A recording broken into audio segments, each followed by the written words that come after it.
Oh, never a dull moment in the National Football League. Hello and welcome into First Take. Appreciate you joining us alongside Skip Bayless and Stephen A. Smith, both in the house today, which is wonderful. I'm Molly Kerman. Charles Peanut Tillman will join us at the desk later on. Good morning, gentlemen. How you doing? I told him I couldn't do the handshake because I'm still sick. We appreciate that. That's right. We'll get you a little sanitizer. You came off as anything but sick during yesterday's show. Oh, yeah. I did what I had to do. You did it. Brought it. We do appreciate it. Point made. Yes, for sure. All right, let's get right into that controversial call at the end of Monday Night Football in Seattle where the Seahawks get a 3-point victory over the Lions.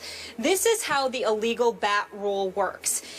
It is an illegal bat if a player of either team bats or punches a loose ball that has touched the ground in any direction if it is in either end zone. It's a penalty if the foul is by the defense. It is an automatic first down. The penalty is not reviewable because it is a judgment call similar to pass interference. So another crazy ending, Skip, for the Seahawks. Yep. How bad is this for the NFL? Stephen A. Smith and Molly, this was so bad to me when I saw it late last night that I immediately tweeted that for the NFL and for the Lions and their fans, this will be remembered as the bat out of hell play, bat out of hell play. And I'm going to stick with that today because after I slept on it, it's even worse than I first thought that it was. This is a terrible look for the NFL because remember, the Fail Mary play that happened in the same end zone, remember that? Yeah. Of course. Was thanks to replacement refs. This was a real referee, and I'm going to use his name because we rarely call them out by name, named Greg Wilson, 8th-year veteran, back judge, with a perfect view of this play. Am I right? He's looking right down the line. He's got it nailed. So, either number one, he decided on the spur of the moment that this wasn't a blatant enough tap out of bounds to warrant a game-deciding flag. Or number two, I'm just going to throw this out because it happens, they're human. Number two, Greg Wilson might have been slightly intimidated enough by the crazy crowd called the 12s, that is Seattle's crowd, that he started to go for it, flinched, and thought, I don't know if I can get away with that here in front of this crowd on this stage on Monday Night Football. Or number three, it's just possible that he didn't know or didn't remember a very obscure rule that rarely comes into play this way in this circumstance at this part of the field, which happened to be the end zone. But here's why Greg Wilson had to throw that flag. The ball, if you see on the replay, was bouncing slightly backward. It's an oblong ball. It takes odd bounces, as we know. So the trajectory is slightly backward toward KJ Wright as he runs toward it and then taps it out of bounds. That's big advantage to Seattle because, bear with me on this, what if he allows the ball to fall and bounce again? It could have bounced back into the end zone. And I'm going to remind everybody, it's a live football. It would be possible, it could even be probable, that somebody on the Lions would recover it in the end zone for a touchdown. That would certainly decide the game because Calvin Johnson almost did before Cam Chancellor, we'll talk about this in a minute, made a terrific, great play to knock it out of his hands.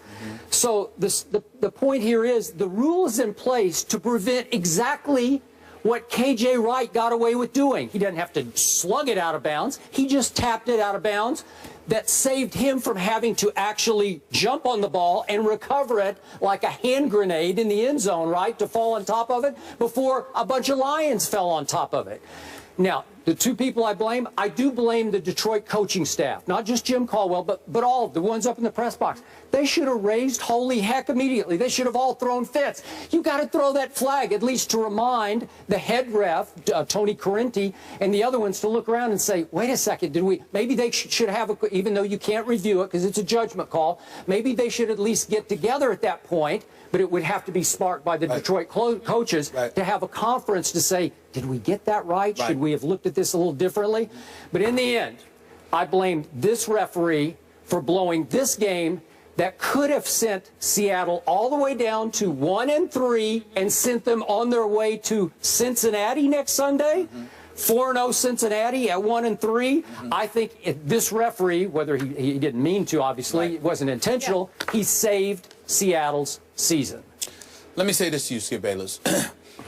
Absolutely correct. on the call. No question about it. I totally agree with you. It was a blown call on the part of the referee. You've got Rule 12, Section 4, Article 1 of the 2015 rule book, NFL rule book. It specifically states it is an illegal bat if A, any player bats or punches a loose ball in the field of play towards his opponent's goal line, which didn't apply here because it was in the end zone already, or B, any player bats or punches a loose ball that has touched the ground in any direction if it is in either end zone, which is applicable here. It is. The fact is, the rule states it clearly.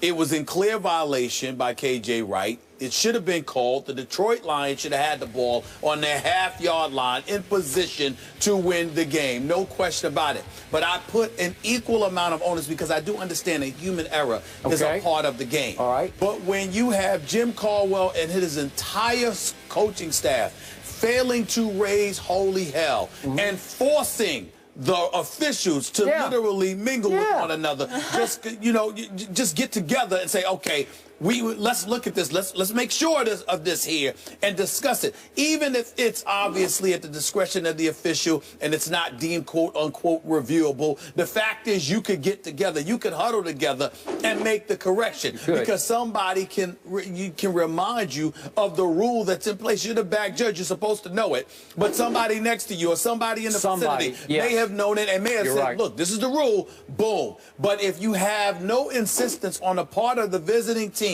and no one is raising holy hell, and that doesn't happen. Jim Caldwell, listen, despite the fact that Detroit is 0-4, they played hard most of this season. They've been highly competitive most of this season, okay? So obviously, with Ndamukong Suh being gone, the mystique of the team, and you clearly have lost something there. They are fighting. They are competing, and I give them a lot of credit. But this is one of those instances where, dare I say, the personality of Jim Caldwell actually worked against him. It could. You know how they say Joe Cool? Well, he's Jim Cool. And being Jim Cool and not being somebody who raises holy hell. Maybe that played a role in the officials feeling it relatively easy to shove him aside and say, this is our call, and that is it. And, you know, from a basketball perspective, Skip, I remember years ago when Michael Jordan had retired, and Scottie Pippen and them came to Madison Square Garden, and the infamous Hugh Hollins, bogus call in favor of Hubert Davis. And Phil, it's hard to imagine he's got bad hips and, he can't even be on the side. Because that day, he jumped up and down and was spinning around and going crazy. Like, I can't believe how awful this call is. Guess what?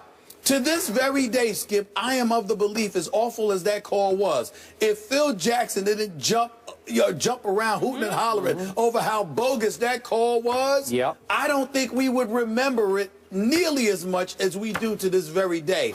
It was because of his reaction. And I bring that up to juxtapose it to Jim Caldwell, and you're looking for fire and brimstone. This is a game on the line here. How the hell do you make this call? No, no, no. Raise holy hell. And he didn't do it. But in the end, here's what it comes down to more importantly. The officials, the coaches for Detroit, obviously all played a role. But the person who played the biggest role is a guy we once knew as Megatron. Because you can't lose that ball. Well, that's a whole other issue. Yeah, but that's true. You can't lose that ball in that particular situation. And it's the combination of all three things that lead us to this. Okay, quick thought on that since you raised the issue. Do you blame Calvin or do you credit Cam for that play? I credit Cam. I credit Cam more than I blame Calvin. But I guess the reason why I'm blaming Calvin to some degree, Skip, is because it was a relatively pedestrian performance by him. And as far as I'm concerned, an anemic performance by that offense. Skip, they didn't do anything. The defense set up every point they had for them last night. Well, scored one touchdown, and the field goal, you guys, the defense put you in position for that. Their offense did nothing last night. And the one time they did do something, about to finish off a 90-yard drive, that play happens. So, that was the only thing they did effective all night. And that was my problem. Okay, I do not blame Megatron at all for that play because he's trying to make a hero play. He sees the goal line. He's got the ball in his left hand. He didn't extend it? But he's starting to. He's starting to extend to get the ball to the goal line. And he gets blindsided. He didn't see Cam come from his back blind side to knock the ball out. Skip, you got time. You got time. Okay, it's not like this is the last play of the game. It's a minute 51 left. You got time, and if you protect the ball, especially against Seattle, they're piranhas. They are piranhas. Yeah. They go after it. They didn't have one sack last night. Not one sack, Skip, and their defense was still hellacious. This is who they are. Yeah. They're piranhas. They're all over you. You have to protect that football. Okay, back to the Jim Caldwell issue. Should he have known? It sounded to me like in Pete Carroll's post-game press conference, he did not know the rule. It's possible because this is obscure. You know, I've been watching this game for a long time, covering it for a long time. I can't ever remember this rule coming into play like that. So it's also possible that Jim Caldwell just wasn't aware of the rule. That's fine. Yes. That's fine. It's also forgivable, but let's be clear. Skip Bayless is a journalist and a pundit and a commentator. And this is Jim Caldwell is the head coach. That's your job. No, I know. Now, I mean, don't get me wrong. I understand it. I understand it. It's forgivable because it's an obscure play. You don't see that very often. Okay. Nevertheless, it's the great ones know. Okay. The great ones would know. All right. Just to differentiate for our viewers. And I'm not saying I don't know, because I don't know if Jim Caldwell doesn't know or not. Okay, no, I don't either. But the only time I ever see this kind of rule come into play is usually when a punter muffs the snap near the goal line and it goes back in the end zone. Right. And you see the punter run after the ball. He doesn't bat it. He just kicks it out of bounds for a safety. Yep. Right? Yes. Go ahead. But here's the flip side. That is even more of a reason why you should know the rule. Because if it's applicable to a punter, for example, or a kicker, then in some way, shape, form, or fashion, it may be applicable to but here's the nuance. You got to know that. Okay, it's the punter's ball. He's in possession of the ball. It's your ball on offense, and you're going to punt it, and it's still in his possession, and he kicks it out the back end of the end zone, and it's a 2-point safety. Now, again, Jerry Austin was asked after the game, our ex-ref analyst on ESPN, okay, why doesn't a safety also carry the 5-yard penalty? Because it should be a penalty plus a safety. And I think if I understood Jerry right, that it's already penalty enough. You're going to lose 2 points, and you're going to have to punt the ball as a kickoff back to the other team. Okay, remember, in this case, it was different because it's nobody's ball. It's a loose football. It's actually Detroit's ball, and you're knocking it. It's still in Detroit's possession, and then the defense knocks it out of bounds. Right. So that's a different spin on the... Yeah, it's slightly different, but remember, you said it's a live ball. So if it's a live ball, then it's anybody's. Okay. It's anybody's. The last touch, last in the possession of Detroit.